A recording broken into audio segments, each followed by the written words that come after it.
Of DannLaw v Fraud. For those of you who missed the pilot episode, we're very excited about this. So excited we decided to run it back another week, and we hope the second week it'll be better than the first, and the next will be better, and so on and so forth. I am Brian Flick. I'm one of the partners here at DannLaw. With me, as always, is our production assistant extraordinaire, Ava, and our administrative assistant for those of you who call into our Lakewood office. Hi, everybody. If you have comments in the chat during this Facebook Live, I'm going to be keeping an eye on that, and I can help you guys talk to your attorneys here. But you guys take it away. We're talking about AI in the fraud industry today. And also joining me after Ava's great intro, of course, my co-hosts, two of our co-hosts, Brent Snyder, and appearing from parts unknown with video unknown, Marita Ramirez. Hello. Of course, it would be me that would have technical difficulties first. My apologies.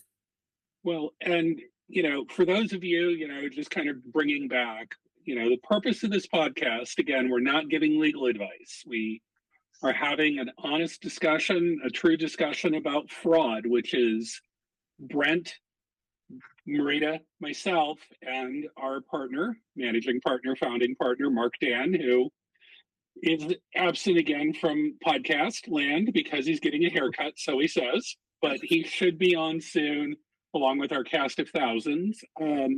We started this podcast because the four of us handle the majority of our consumer litigation in our office, but for our mortgage cases. And even though there may be a little bit of small f fraud in some of those cases, a lot of what we do has to do with more day-to-day fraud.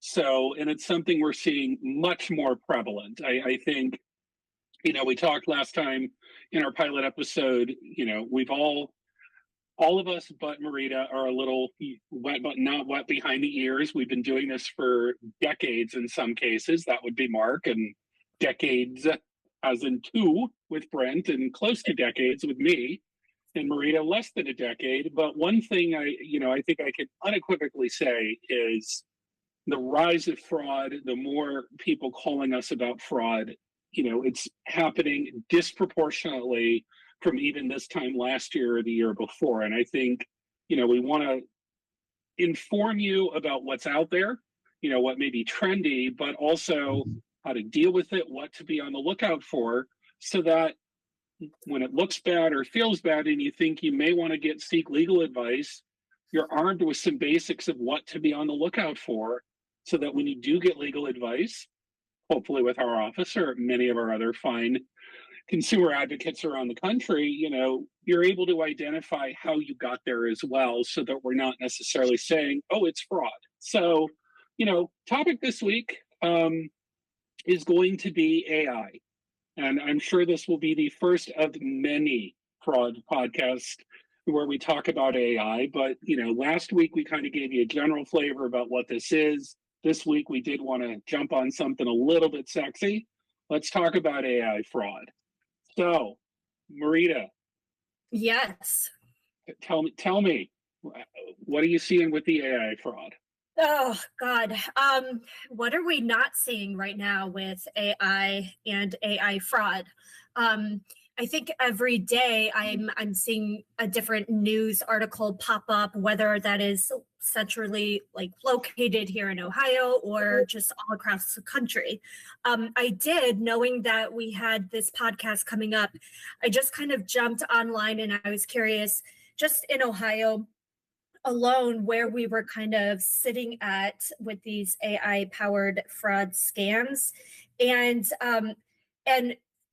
ran across an article that Cleveland Channel 19 had done very recently, just in February of this year, where the FBI was warning Northeast Ohioans of these AI-powered fraud scams targeting purposely, and that part I'm not sure why, but targeting Northeast Ohio.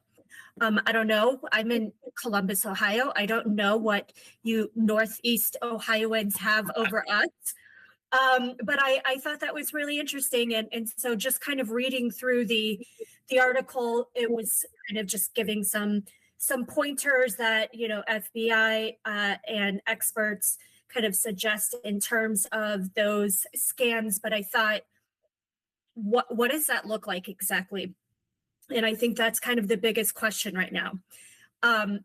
And basically what I'm finding, what I'm seeing, and what I'm hearing from people calling in is the AI scams are those that are kind of using artificial intelligence to either clone voices, voices of like family members. You know, if you were to receive a call from someone that you believe is your grandson telling you that they're in jail and they need you to bail them out, and it sounds like your grandson, so it must be, right? Well, apparently not.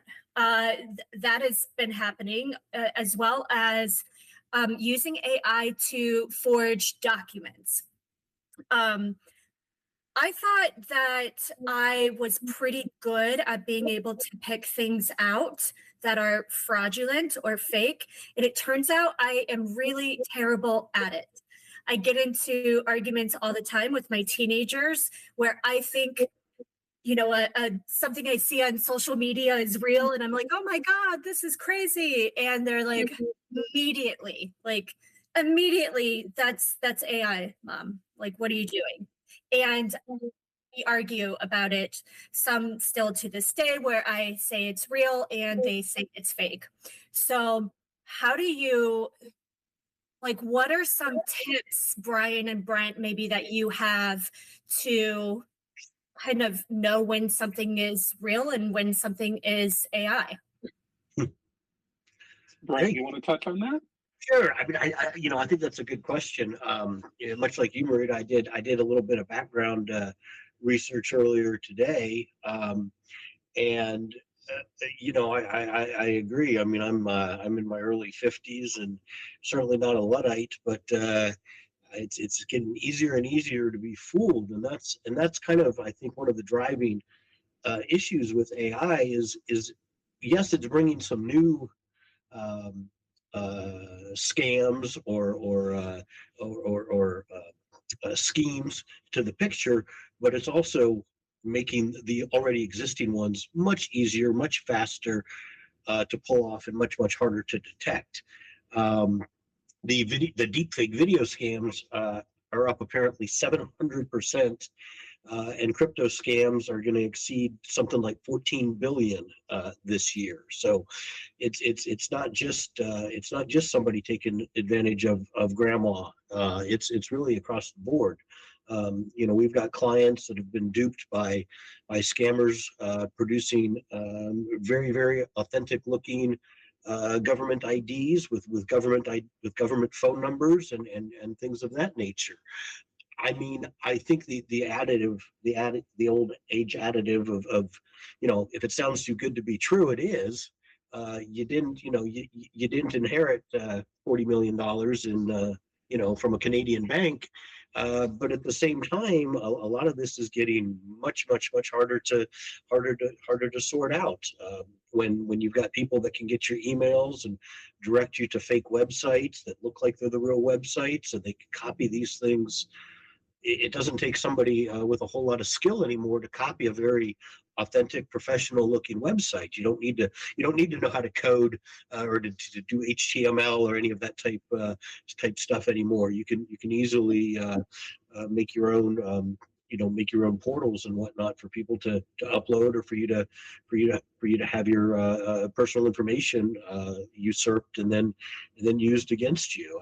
I know we frequently, even in the business world, get emails from supposedly our partner or our boss that says they're in the middle of a conversation and they can't deal with something right this minute, but they really need you to go, run and buy some Apple gift cards, to send out as gifts to their, to their clients, things like that. So it's just gotten much harder to pick between the two. So I think, just doing your due diligence and looking out for each other. I mean, if you hear of somebody engaging with somebody online, they tell you that they got a new a new love interest and it just sounds too good to be true, look out for your fellow person. I think that's kind of what we do, and that's some of what we're trying to do here with this podcast, is help educate people and make people aware of what's going on out there. Well, and I think that, to piggyback on what Brent said, how we're seeing AI is, in everything. And how do you know it's real? I think, that's an existential question. You could say, is anything real at this point? I can assure you this is real, this podcast. And certainly my voice is real, because no human being would want to AI generate a voice like this or a face like this. So that said, one of the ways that we're seeing AI is in the telephone collections world, the telephone fraud world, where what used to be, and for us, that are a little grayer in the hairs, heard about robocalling. You had an auto-dialed machine that called you over and over and over and over based on set numbers. Well, AI has kind of started to replace the concept of an auto dialer to not only use that AI to create the phone numbers to call, but also, instead of the artificial voice sounding like a robot, it sounds like AI. So, what I would encourage people to be on the lookout for, AI is AI, and it's getting smarter. But one of the things with a lot of these telephone scams that are using AI is they're still calling from numbers that are unknown or unlisted. To many of us who have caller ID on our cell phones and have some sort of spam blocker, number one, don't pick it up. Number two, if you do pick it up and you start to engage, talk to the AI a little bit like a human being. Ask it a question completely off the wall, and chances are you may quickly discover it's AI because it doesn't know how to answer the question, or the question that it's answering, or the answer it's giving to your question makes no sense. And I mean, yes, we're human beings. Sometimes we don't make sense to one another, but confusion, may be a key. But then also, if it feels too good to be true, or you have serious doubts, before you give any personal information, hang up the phone, pick up, if you're on your cell phone or you got your tablet or your laptop nearby, type in Google, say, I just went through this. Is this a thing? And if you start reading it, or call your local police department. For topics in a later podcast, we're going to be talking about Bitcoin scams. That is a major source of people who are being defrauded right now, is being asked to send Bitcoin either within the United States or around the country. But the most important thing you can do before you even send the money, call your police department. We have a case right now against one of the larger Bitcoin ATM manufacturers out of Idaho, where our clients were asked to drive 4.5 hours from their home in Oregon to avoid the FBI and criminal penalties for financial fraud, to drive 4.5 hours to an ATM in a small town, a small suburb of Boise. And I'm not trying to offend anyone from Idaho. Boise obviously is not as big as where I'm sitting right now in the greater Cleveland, Ohio suburbs. But go to very good things about Boise. And I've heard great things about Boise. It is on my bucket list to get out to Boise, Coeur d'Alene, places like that. Not necessarily for litigation, but hey, if we got to do it, we got to do it. But the point of my story is they went to an ATM in a smaller suburb of Boise, deposited the funds.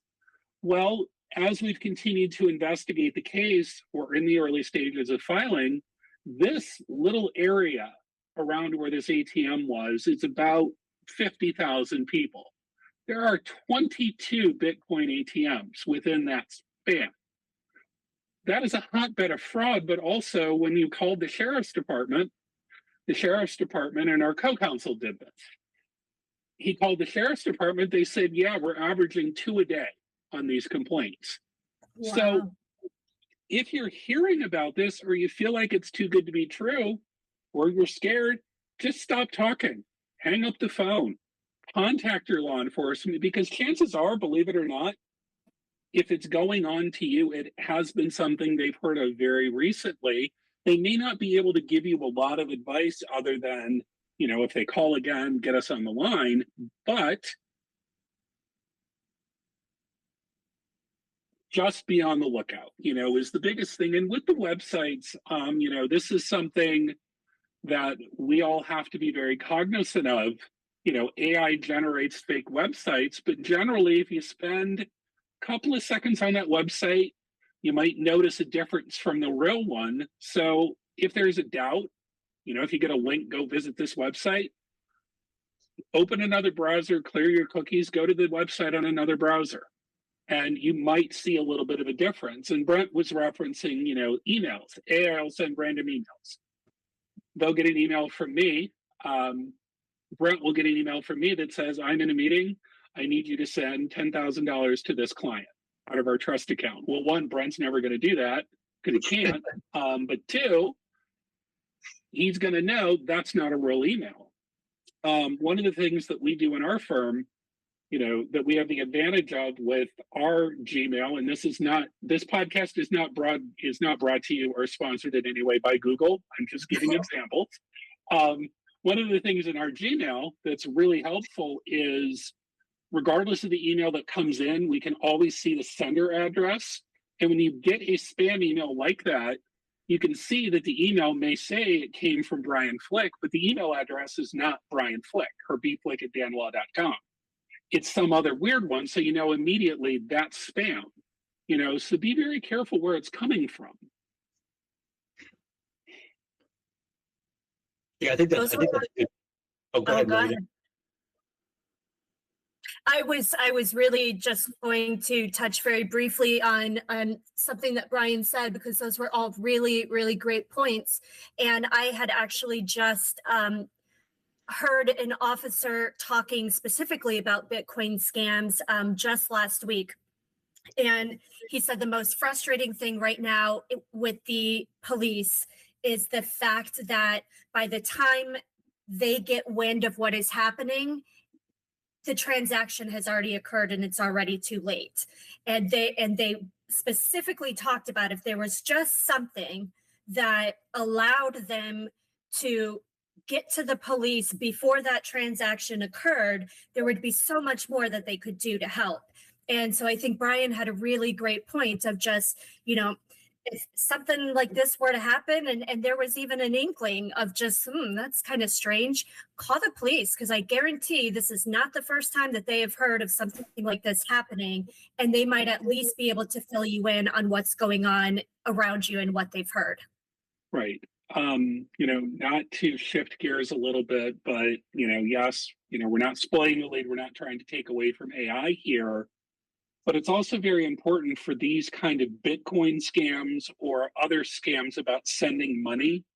One thing that we have noticed, one of the very common themes for the victims that we've represented and some of the people that we've consulted with, is when they are being asked to withdraw money, it's always to withdraw money from a bank, their bank accounts, but they're being specifically asked to tell the teller or management that I'm doing home construction work and I have contractors that are on site and they need to be paid today and they need to be paid cash, which, you know, for those of us who are homeowners, former homeowners, you know, contractors, you know, no, you know, that sometimes happens. And it certainly is something that from a financial institution standpoint, not that we're here to ever defend a financial institution, but from a financial institution standpoint, that's a very plausible thing for any of us to walk into a bank and say, I need a lot of money today for home improvement work. I need to pay some people without necessarily batting an eye. And one of our clients, without getting too much into it, we had a circumstance where their child, that is how their child found out about all of this, because they were talking with their parent. And the parent said, "This is what I did." And the child was like, "What construction work? You haven't done anything to your house." And they hadn't. So that then started the conversation. But then to go back to Marita's point, and I'm sorry, I'm not trying to dominate the podcast either, with law enforcement, and this goes with any scam. If you or someone you know is, in a scam, they're in the moment, or they contact you right after the fact and be like, "I just did what I feel like I was scared. I just did what I think is the stupidest thing in the world." No judgment, number one. But number two, get them to immediately contact the authorities. In many states, if the authorities are contacted in enough time under forfeiture law, many states are equipped, and many county prosecutors and city prosecutors are equipped with the ability, based on a report of fraud and theft, to go get a warrant. And with that warrant, go to the ATM. And if the ATM has not transferred the funds, seize them, or immediately provide it to the financial institution where the funds are going, to put a hold on it. There have been a couple of circumstances that are publicized in the state of Massachusetts where one of the county prosecutors was successfully able to capture about $70,000 from 4 victims in a day, because the victims, every one of them, contacted their local police department within 45 minutes of the funds being transferred. This county prosecutor was well aware of this scam. They got the warrants. The warrants were ready within minutes, and they were able to go, and it was all the same ATM, which kind of helped, but they were able to go and get money.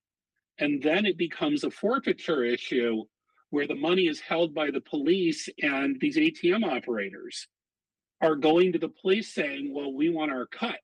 We want our percentage." And then that helps explain, kind of get into who has the legal right of the money. So the earlier you feel like you've been scammed, in addition to contacting a lawyer, please, please, please, please, please go to the police, go to the law enforcement first, because there may be something to do to get the money, hold the money, save the money, potentially. Put a cape on that prosecutor. I want to add on to what Brian was saying, and we'll definitely share all of this in these links at some point. But for internet type scams, especially for crypto, there's also what's called the IC3, which is the Federal Internet Crime Complaint Center. That's what the 3 stands for. It's 3 C's. That's part of the FBI. And what they do is they pool and then disseminate all of these complaints. So in addition to local, it's really important to log all the information there, because they do a good job trying to track down some of these bigger operators, especially, and can really be of assistance. They're not direct assistance like your local law enforcement may be, but they help local law enforcement target these bigger crimes and kind of track them across the country and whatnot. Because some of this is as we've seen with some of the hackers, because I mean we're talking about this in the consumer realm, and it certainly affects consumers every day, but this affects everybody from consumers Businesses. to businesses. I Absolutely. mean, we've seen all kinds of data breaches and stolen data and other things like that, that get affected as well. And what they're finding is that some of this isn't just the petty thief. Some of this is real big business with lots and lots of manpower behind it, because there's some money out there to be made. At the same time, there's just as many people fighting against it. Well, hopefully there's just as many people fighting against it, whether it's on the consumer level like us, or whether it's, all the way up to local law enforcement or big, federal law enforcement agencies that are really, trying their best to do something about this. In addition to the private sector, with the companies coming out and spam call screening and things of that nature. So I think it's what's the saying? It takes a village. I mean, I think it's going to be a come together thing for everybody that's going to have to help each other out and work with associated resources to try and quell some of this stuff. And just another very quick point. I know we have to go and we're wrapping this up, but just another quick point on the reporting. When you report, then those numbers also get recorded, just like Brent mentioned, the IC3 complaint. The FBI uses those numbers and uses that data to then be used by, say, state legislators who are contemplating bills being passed that would regulate these Bitcoin operators. So even if you think that reporting is not necessarily going to do anything to get your money back, in that other way, it's huge. It does so much to be able to have that data to understand how this is happening and why this is happening and how often it's happening. Definitely. And I think, to go back to the heart of what we've been talking about with AI fraud, I mean, certainly AI is going to supplement a lot of what everybody thinks of the criminal enterprise of, the way that people are being defrauded. It's just a new actor, but the game is always going to be the same. The schemes are always going to be something that, have been as old as time, so to speak. Somebody is trying to take advantage of someone else using, by hiding the wool, pulling the rug and then pulling the rug out. So again, if it's too good to be true, if it's, making you feel very uncomfortable, or at the end of all of it, you feel duped, say something, do something, don't necessarily move on. And, know that, again, and we talked about this in the last podcast, and it will be also a reoccurring theme. Once it happens, the fraud or the harm, time becomes a factor for you. So the sooner you can engage law enforcement, the sooner you can engage a lawyer to at least talk about it and know what your rights are, the better in every single case. And I can tell you from experience, and a lot of experience, not, that we can talk about, and I can talk about, the most successful cases that we've had of any kind of fraud, big, small, AI. I was sold a car that said it was, all four wheels were on it, but I only had three. I was sold a car that said it was just inspected yesterday, but the bottom fell out today. That really happened. We had one of those cases. I bought a house, but there's a crack in the basement, even though the inspection said it wasn't there. The sooner, the better. And every time, the sooner you realize it and the sooner you can work through it after it happened, you will find generally a better outcome. Better doesn't always mean financially, I want to be clear, but you will find a better outcome. Time is never on your side once this happens. And on that dark note, no, I'm just kidding, Brian. But we did just about run out of time. Yeah. Okay. Well, on that note, and on a happier note and a jollier note, because we're not trying to keep this podcast negative either, we do really want to thank all of you for watching. We are going to continue to put this content out. We're going to continue doing these podcasts. Spread the word. We're here. We're going to talk about it. And hopefully we'll continue to launch a few more through the firm. I have a couple of very exciting ideas that are going to happen sooner or later, but we want this podcast to be out there, not just for us, but for you, because the more you know, the better, to be quite honest. The more we all know, the better. Thank you guys so much for watching our episode. We'll be back next Thursday at about 5 o'clock. Great.